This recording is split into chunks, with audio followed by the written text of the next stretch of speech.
Olá a todos, o meu nome é Lourdes e eu sou autora e tenho aqui comigo o Eduardo, que somos autores do projeto Técnico 8. O nosso objetivo deste webinar é partilhar convosco algumas das dificuldades e algumas das mais-valias que nós podemos tirar como professores de TIC, que o somos e que estamos no terreno a desenvolver e a trabalhar com os alunos. Daquilo que é a nossa experiência também e daquilo que é o nosso conhecimento, a realidade das diferentes escolas a nível nacional é muito diferente, né? Quer ao nível do tempo que dispomos para trabalhar na disciplina, quer ao nível do perfil e do tamanho das turmas, do perfil dos alunos e do tamanho das turmas. E nesse sentido, nós vamos começar por falar convosco um pouco de um espaço que tem crescido imenso, que apresenta neste momento um conjunto de potencialidades e de recursos que são bastante interessantes e que nos vão ajudar neste processo de ensino. Estou-vos a falar da escola virtual, que deixa de ser um espaço único, exclusivamente de partilha de recursos e de trabalho com o manual digital e passa a ser e aparece-nos aqui como uma plataforma de ensino equivalente a uma plataforma de ensino-aprendizagem. A sua organização é feita através de um conjunto de separadores, em que a informação aparece em cada um dos separadores, como em qualquer plataforma deste tipo, a informação vai-nos aparecer organizada de diferentes formas. Neste caso aqui, nas disciplinas, eu tenho as diferentes disciplinas associadas ao meu perfil. E podemos adicionar mais. Exatamente. Clicando aqui no botão, é algo que é muito fácil. Selecionando a disciplina, eu tenho associado à própria disciplina os manuais da disciplina, as turmas que eu criei ligadas a esta disciplina, os recursos da disciplina, e aqui estamos a falar dos recursos disponíveis em toda a escola virtual, não só associados a um determinado projeto, mas sim ligados a toda a escola virtual, e tenho aqui ainda a possibilidade de criar os meus recursos. Relativamente aos recursos, temos aqui um conjunto de opções possíveis. Eu posso criar um novo recurso e aqui, quando eu falo de criar um novo recurso, estamos a falar de adicionar um fecheiro, de adicionar um link, de colocar um vídeo, e com isto eu vou criar uma base de dados dos meus recursos, do meu espaço como professor, independentemente da escola onde estou a lecionar. Posso criar aulas, criando uma nova aula, que é uma sequência que vai incluir uma sequência de acontecimentos, que podem ser recursos ou tarefas.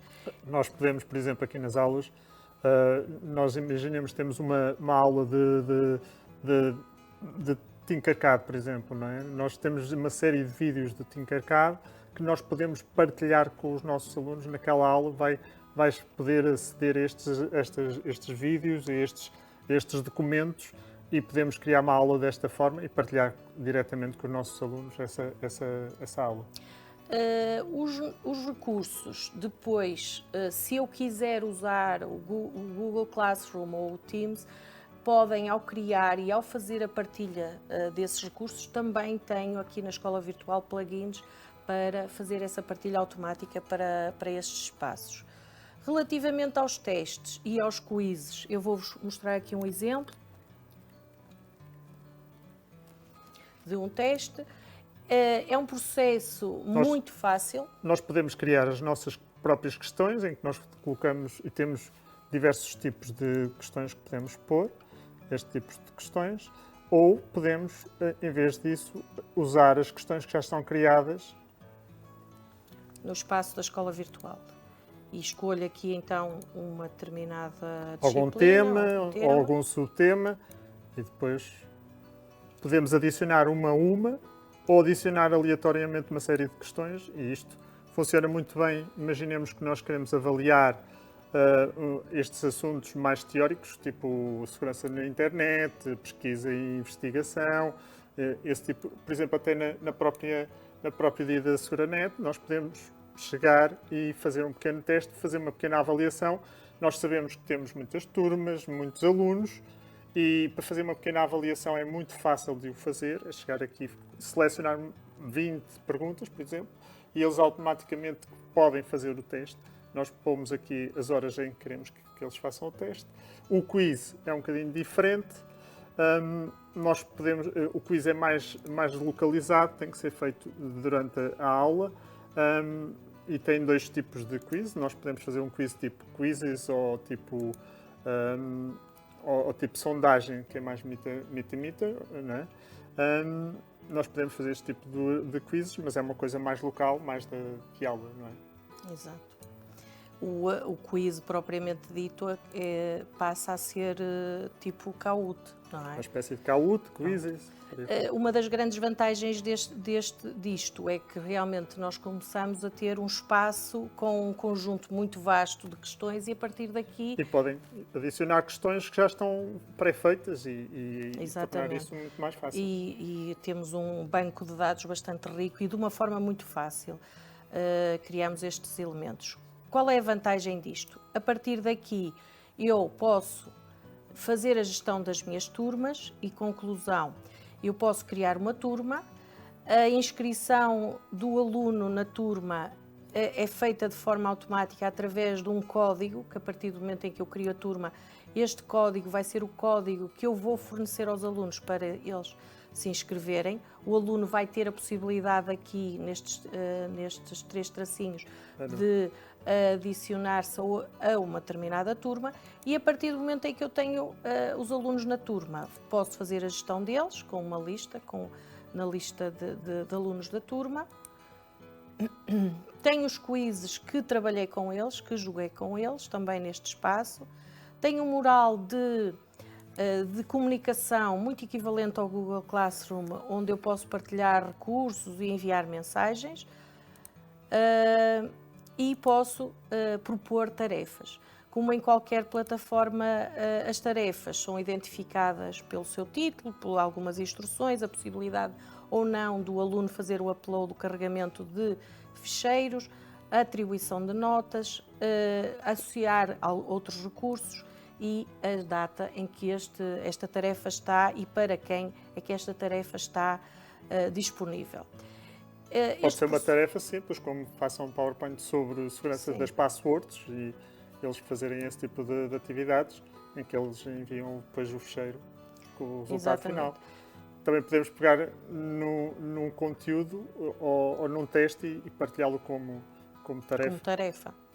Qual é a vantagem disto? É que todas estas tarefas, todos estes recursos vão estar catalogados e estão catalogados de acordo com aquilo que são os temas, domínios das aprendizagens essenciais da disciplina e temos aqui então a possibilidade de ver o progresso daquilo que é o trabalho e a forma como o aluno vai alcançando nas diferentes tarefas que vai desenvolvendo.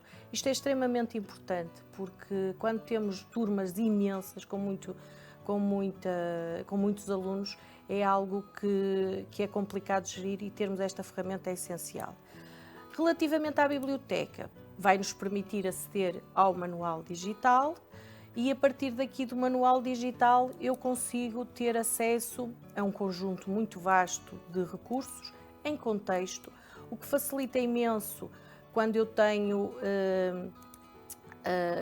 esta informação em contexto, o trabalho de definição do que é que eu vou fazer naquilo que é o processo de preparação das minhas atividades letivas e estes recursos aparecem-nos essencialmente nas páginas onde temos a introdução teórica da informação, do domínio, como acontece aqui, temos vídeos, temos links, temos recursos para o aluno, recursos para o professor, tutoriais de acesso a explicar, por exemplo, no caso aqui, como fazer o registro e como o professor deve fazer o controle dos diferentes projetos que tem no Tinkercad e controlar, no fundo, as tarefas que os alunos desenvolvem.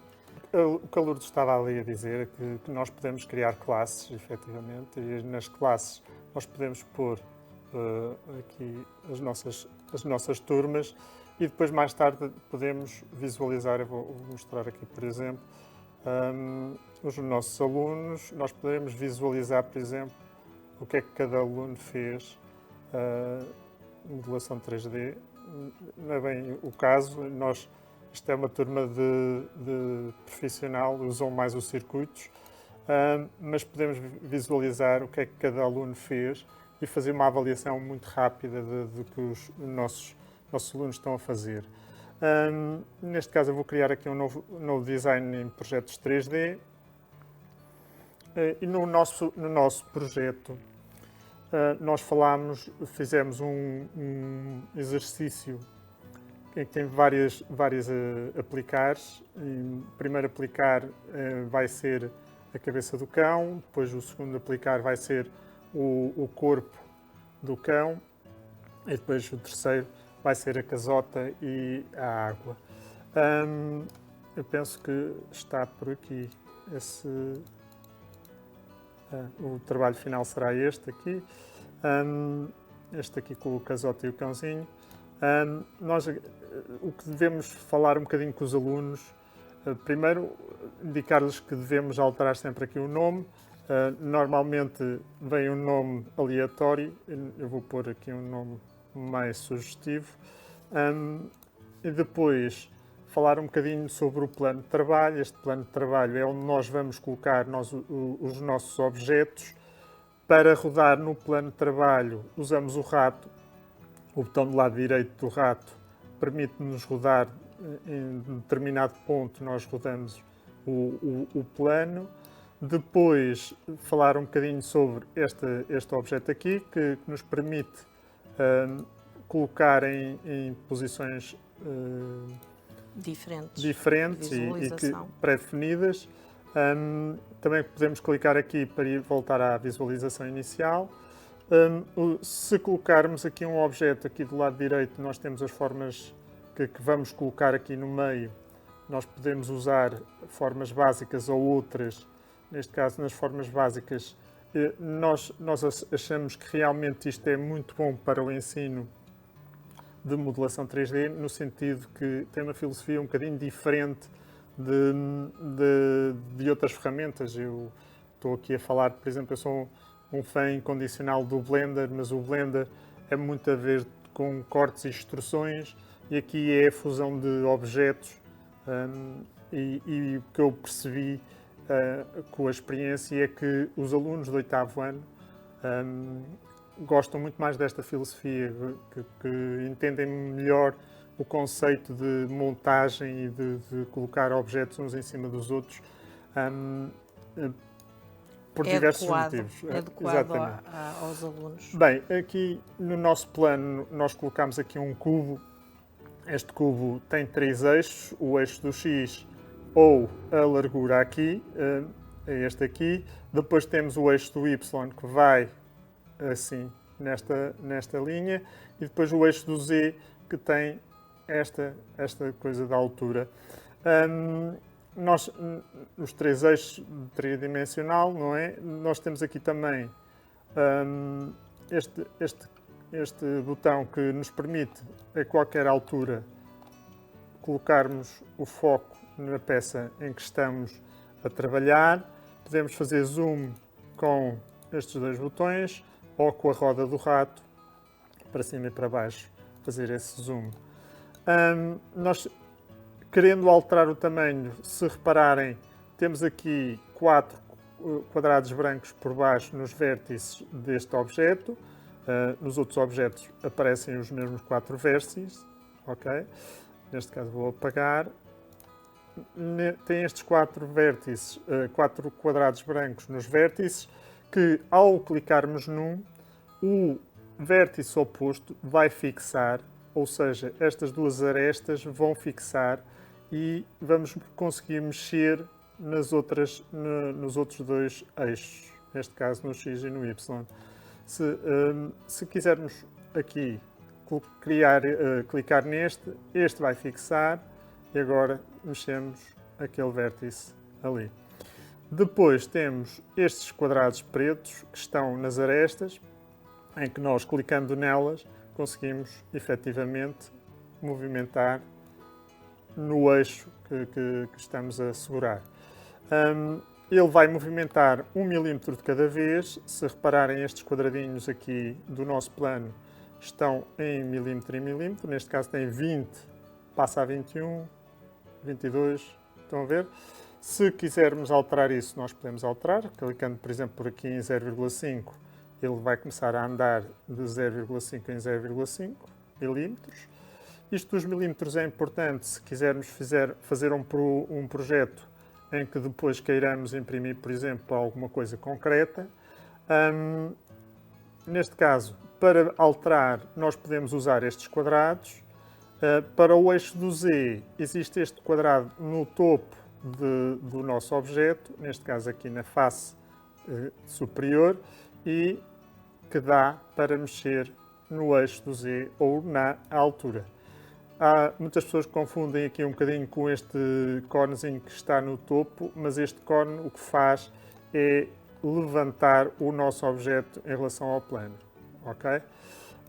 Eu vou apagar este objeto, vou colocar aqui um novo e agora vou colocar-lhe as medidas de 30 de largura, 40 de comprimento e 20 de altura. Ele, por defeito, todos eles vêm com o tamanho 20 por 20 por 20.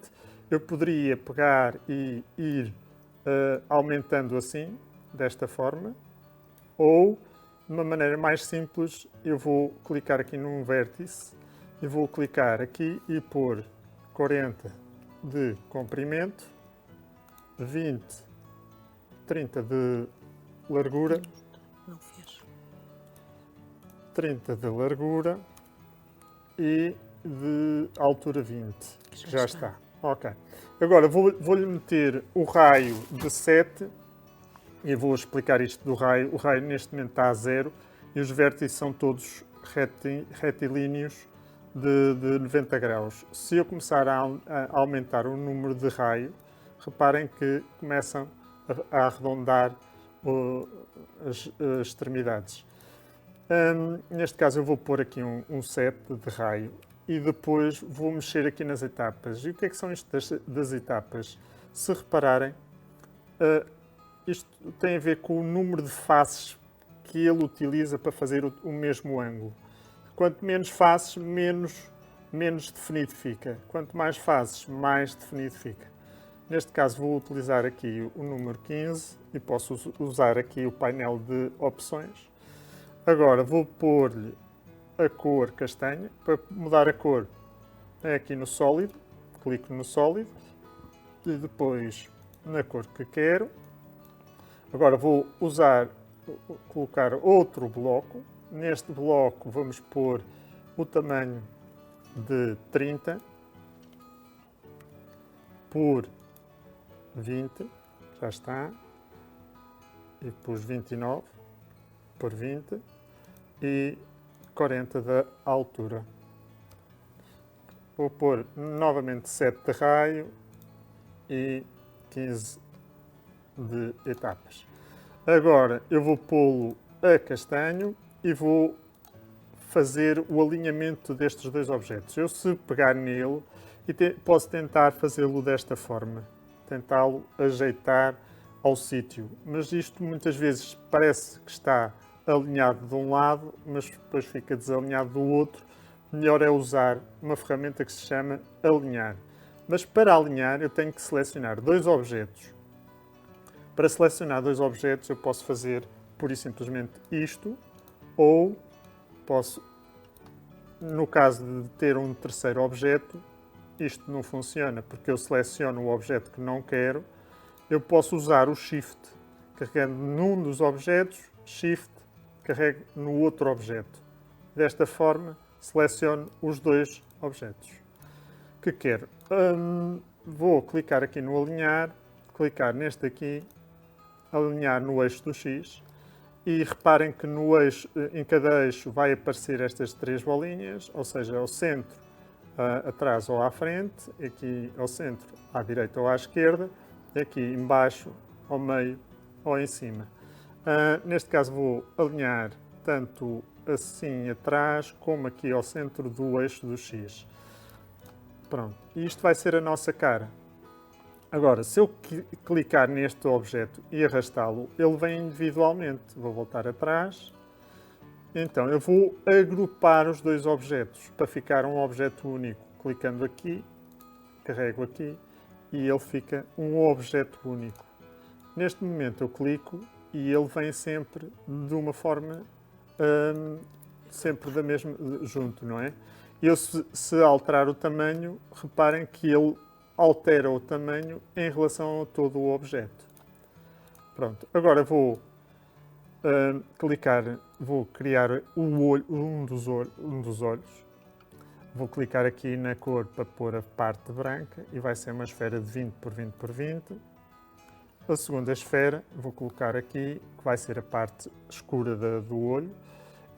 Essa esfera eu vou pô-la com 10 e para fazer isso eu poderia chegar aqui, alterar este valor, depois alterar este valor e este valor para 10, ou posso clicar nela, carregar no Shift e com a tecla Shift pressionada arrasto para baixo e reparem que ele proporcionalmente vai dimensionando todo o objeto. Isto funciona também quando temos objetos compostos. Se clicarmos, ele também vai mexendo completamente, proporcionalmente todo o objeto. Eu aqui vou pôr a parte preta, vou selecionar os dois, vou alinhar aqui ao centro e aqui à frente. Reparem que a parte preta ficou dentro da parte branca, está lá no meio. Nós poderíamos dizer para porem a parte branca para trás 1 milímetro, mas no exercício, para ensinar aos alunos como esconder objetos, nós clicamos aqui nesta opção aqui, ela esconde e fica a parte preta visível. E para mexer a parte preta, por exemplo, para a frente 1 milímetro, nós podemos usar as setas do teclado. E é a melhor maneira de fazer isto sem estragar a altura ou por aí fora. Nós clicando a seta para baixo uma única vez, reparem, ele andou 1 milímetro para cá. Se pusesse a seta para cima, ele iria andar 1 milímetro para lá, para a esquerda, para a direita. E se quisermos andar no eixo do Z, nós usamos o Ctrl, andamos para cima e para baixo. Para voltar a mostrar, carregamos aqui e ele mostra todo o objeto. Agora, eu vou clicar, vou selecionar e agrupar este objeto. Se repararem, agora ficou com uma única cor. Com uma única cor. Para evitar isto, nós podemos clicar aqui no sólido e usar esta funcionalidade de multicolorido. Desta forma, ficam com as cores originais, ok?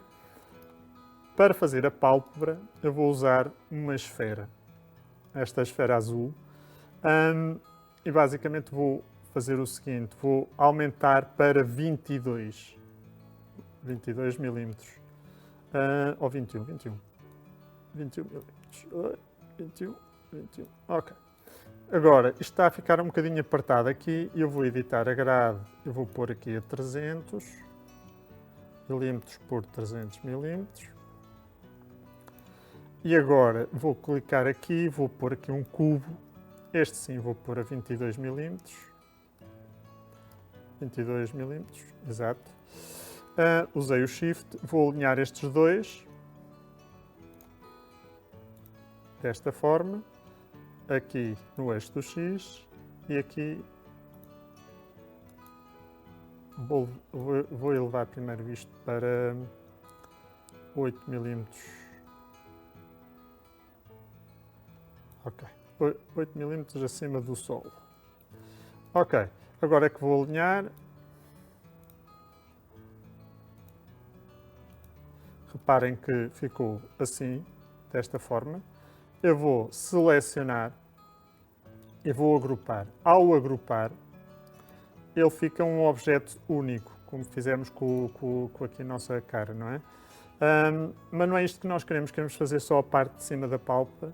e para isso eu vou desagrupar, que é aqui, vou colocar aqui no cubo a propriedade orifício e depois vou agrupar estes dois objetos, desta forma. Desta forma conseguimos ensinar aos nossos alunos a parte do orifício. Conseguimos ensinar como funciona isto do orifício. O orifício o que faz é cortar, se repararem, tudo o que estiver dentro da propriedade orifício vai ser cortada e fica só a parte de fora. Agora vou colocar isto a castanho, vou alinhar estes dois objetos.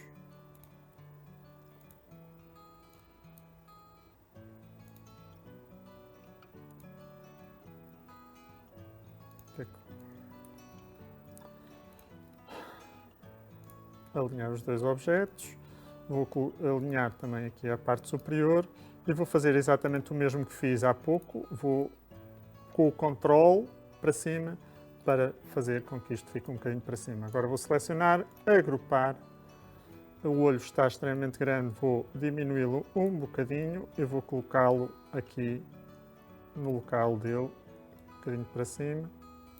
Agora vou copiá-lo e colá-lo desta forma para termos os dois olhos. E agora eu vou fazer só a boca. Para fazer a boca vou também fazer através de uma esfera e vou fazer a propriedade orifício. Clicando nela eu vou pôr as seguintes medidas. Para a boca eu vou pôr 30 por 20 e aqui apenas 4. Desta forma, não parece muito como uma boca, mas se nós pusermos a propriedade orifício, ok? Se selecionarmos e clicarmos na cara e agruparmos, e fica a nossa cara. Agora vou pôr o nariz usando aqui um gerador de formas. Clicando aqui. Com o gerador nós podemos usar estes quadrados e estes círculos. Eu vou usar aqui isto desta forma. O nariz fica assim desta forma. E agora eu vou rodar o nariz para ficar desta maneira. Para fazer isso, nós podemos usar estas semi-setas, aqui umas setas que estão. Se repararem, temos 3 na mesma. Temos uma que é para rodar no eixo do X, esta para rodar no eixo do Y e esta para rodar no eixo do Z. Neste caso vou rodar aqui 90 graus no eixo do X. O nariz está manifestamente grande, vou pô-lo um bocadinho mais pequenino, sempre com o Shift pressionado de maneira a que ele fique melhor. Eu vou alinhá-lo ligeiramente e agora vou só fazer as orelhas e as orelhas vou pôr aqui 3, aqui 10 e 20. As orelhas vão ser castanhas. Eu vou pô-las para cima. As orelhas, se repararem, elas estão perpendiculares. Eu vou rodá-las um bocadinho, aqui, cerca de 7 graus ou 8. E depois vou copiar e colar esta orelha. Vou metê-la do outro lado. Agora, eu poderia chegar aqui e rodar no outro sentido, mas para ensinar aos alunos vou aqui fazer o espelhar. No espelhar também temos os 3 eixos, nós vamos espelhá-lo no eixo do X e desta forma a nossa orelha está no sítio. Pronto. E basicamente agora vamos pôr aqui o corpo do cão, só para terminar.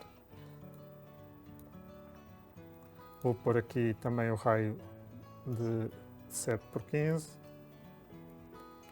cor castanha. Este é o nosso cão. Para fazer o rabo, ensinamos aos alunos a ferramenta Scribble, que é uma ferramenta que eles adoram. Basicamente, desenhando, eles conseguem fazer modelação 3D. Não sou perito muito nesta área, mas depois conseguimos fazer aqui o nosso rabo. Se pintarmos desta forma, fica uma peça única. Eu vou pôr isto a castanho. No exercício vai ter vários passos, incluindo, por exemplo, as patas, em que as patas explica a diferença entre o copiar-colar e o duplicar. Eu vou fazer aqui um exemplo mais prático do que o que é que significa o copiar-colar e o duplicar, a diferença. Imaginemos que eu queria fazer umas escadas, eu poderia pegar neste bloco, não é? Que é o degrau, e agora eu, se quisesse copiar-colar, usava desta forma. Basicamente andava para a direita, depois andava para cima, depois copiava e colava e fazia o mesmo processo, para a direita, para cima, e raramente conseguiria fazer uns degraus direitinho. O que é que acontece? Nós, com o duplicar, nós vamos usar isso essencialmente para fazer a mão do cão, que eu vou mostrar aqui como é que fizemos. Nesta parte aqui fizemos aqui a parte da mão. Basicamente o que fizemos foi fizemos um dedo e depois duplicámos uma série de tarefas. O duplicar, ao contrário do que acontece ao copiar, ele não cria ao lado um objeto semelhante, ele cria no mesmo sítio, no mesmo espaço, esse objeto, e depois nós fazemos o tal movimento de para a direita, para cima. Se clicarmos agora ao duplicar e repetir, ele basicamente o que vai fazer é, não só criar o mesmo objeto, mas vai fazer o mesmo procedimento. Ou seja, por exemplo, para fazer a escada, fica muito mais fácil fazer isto, tal como nós fazemos aqui depois com a pata do cão, em que nós fazemos um dedo, fazemos um ângulo, rodamos um ângulo para o lado e ele automaticamente faz o resto dos dedos. Depois também há uma coisa que nós explicamos, que é o texto. Basicamente explicamos mais ou menos que eles depois podem trocar o tipo de letra ou, neste caso, o que está lá escrito. Depois pode rodar aqui o ângulo, subir, por exemplo, diminuir, aumentar. Muitos dos alunos gostam de, por exemplo, pegar e depois gravar num bloco, por exemplo, assim, desta forma, e imprimir, por exemplo, em modelação, dá para imprimir em 3D, ou até podem fazer, por exemplo, o orifício, e no orifício agrupar, fica o técnico lá fixo, em relevo invertido. Depois podem, por exemplo, ensinar aos vossos alunos o que é a transparência. Nós ensinamos a parte da transparência aqui na taça, não é? Em que ele tem aqui a água. Podem ensinar, por exemplo, a fazer uma janela. Eu vou só explicar aqui a parte da janela. Clicando aqui num bloco, eu vou pôr isto aqui em cima. Imaginemos que isto seria a janela. Normalmente os alunos o que fazem muitas vezes é pegar e criar aqui uma janela do género, eu vou ter que alargar um bocadinho. Fazem assim, depois criam um orifício, selecionam isto e agrupam. E depois fica uma janela deste género, o que eu explico aos meus alunos é que podem em vez de fazer este tipo de processo, em vez de criarem logo o orifício, dupliquem. Desta forma temos 2 objetos aqui. Ele depois seleciona um e a parede e agrupa. Ele está a selecionar ali o cão também, mas pronto. Agrupa. Não, voltar atrás. Seleciona um, mete-lhe o orifício, seleciona a parede e agrupa. Ele criou um buraco e agora este aqui serve de janela. Se fizerem este processo, assim, e depois, por exemplo, eu ponho azul, isto não parece muito uma janela, mas se depois puserem esta opção da transparência, reparem que já aparece uma janela. Pronto. Nós sugerimos vivamente que falem com os vossos alunos. A modelação é uma coisa que cativa imenso os alunos. Muitos vão conseguir fazer o cão, fazer projetos, fazer muito mais. Outros vão só conseguir chegar a algum também depende do número de horas, número de tempos, número de alunos, das capacidades de cada um. Mas vejam um exercício que é muito divertido e que efetivamente conseguem evoluir muito aprendendo a cada passo que fazem. Desculpem, promovam essencialmente depois e, se possível, a impressão 3D. A possibilidade de terem uma impressora 3D e depois dar origem a objetos palpáveis deste género, depois deles construírem, é algo que é realmente muito aliciante para os alunos e é algo que, pronto, acho que é uma mais-valia desta ferramenta e deste tipo de aprendizagem. Ficam aqui algumas dicas, Só algumas dicas que nós consideramos importantes para aquilo que é o trabalho na modelação 3D. Espero que consigam tirar partido disto e consigam trabalhar de uma forma diferente com os alunos e até à próxima. Vemo-nos na próxima vez. Exatamente.